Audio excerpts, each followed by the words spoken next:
दोस्तों, आप urea fertiliser के बारे में तो जानती हैं, जिससे हमें अधिक मात्रा में नाइट्रोजन की प्राप्ति होती है और यह फसलों की अच्छी ग्रोथ और उपज प्राप्त करने के लिए इसकी अधिक मात्रा में आवश्यकता होती है, क्योंकि इस यूरिया में हमें लगभग 40% तक नाइट्रोजन की प्राप्ति हो जाती है।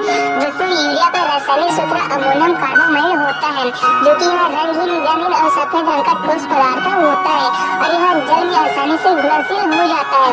तो दोस्तों, चलिए जानते हैं कि यूरिया का निर्माण फैक्ट्रियों में अधिक मात्रा में किस प्रकार से किया जाता है। और यदि अभी तक आपने हमारे चैनल को सब्सक्राइब नहीं किया है तो सब्सक्राइब करके बेल आइकन जरूर प्रेस कर दीजिएगा। मजेदार वीडियो हमारे चैनल में अपलोड होते रहते हैं, जिसका नोटिफिकेशन सबसे पहले आपको मिल जाएगा।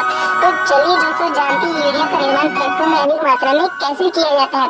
दोस्तों, यूरिया का निर्माण करने के लिए मुख्य रूप से इन्हें 3 प्रोसेस से होकर गुजरना पड़ता है। सबसे पहले यूरिया बनाने के लिए अमोनिया और कार्बन डाइऑक्साइड को एक बड़े सिंथेसाइजर के अंदर रिएक्ट कराया जाता है, जिससे हमें द्रव यूरिया की प्राप्ति होती है, जिसे डाई अमोनियम कार्बोमाइड भी कहते हैं।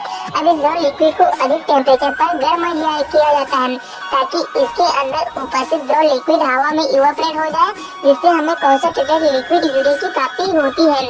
अब इसके बाद इन्हें सेकेंड प्रोसेस में ले जाया जाता है, जिससे इन्हें आकार प्रदान किया जाता है। और आपने तो देखा ही होगा कि यूरिया जनरली छोटे छोटे दाने के आकार के रूप में होता है, और इस कंसंट्रेटेड यूरिया को ऐसे ही आकार प्रदान करने के लिए इसे बड़े टावर के अंदर से डाला जाता है। दोस्तों, इस टावर को प्लेन टावर भी कहते हैं, जिसमें इसके अंदर कंसंट्रेटेड यूरिया को स्प्रे के रूप में डाला जाता है और इस टावर के नीचे की ओर से ठंडी हवाओं को ऊपर की ओर छोड़ा जाता है, जिससे यह कंसंट्रेटेड यूरिया ठंडी हवाओं के संपर्क में आकर छोटे छोटे दाने के रूप में क्रिस्टलाइज हो जाता है और यह दाने नीचे की ओर इकट्ठा होने लगता है, जिससे बड़े ब्लेड की मदद से इसे बाहर निकाल लिया जाता है। इसके बाद इस यूरिया को तीसरे प्रोसेस के अंदर लाया जाता है, जिसमें इन्हें नीम कोटेड किया जाता है। दोस्तों, नीम कोटेड यूरिया उसे कहते हैं जिसमें नीम की रस को इसके ऊपर स्प्रे कराया जाता है। दोस्तों, जिस यूरिया का प्रयोग अभी हम खेतों में करते हैं वो सभी नीम कोटेड यूरिया होते हैं।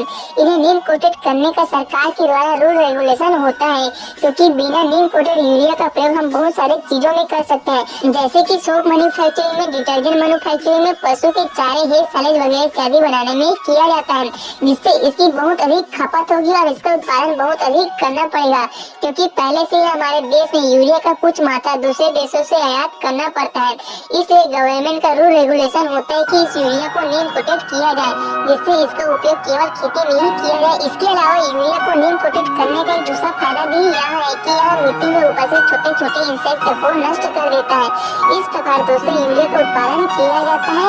इसके बाद इसे बोरियों में भरकर सील बंद कर दिया जाता है और यहाँ किसानों के लिए उपयोग में लाने के लिए तैयार हो जाता है। तो दोस्तों, यह जानकारी जानकर आपको कैसा लगा कमेंट करके जरूर बताइए और ऐसे ही मजेदार वीडियो के लिए हमारे चैनल को लाइक शेयर एंड सब्सक्राइब कीजिए।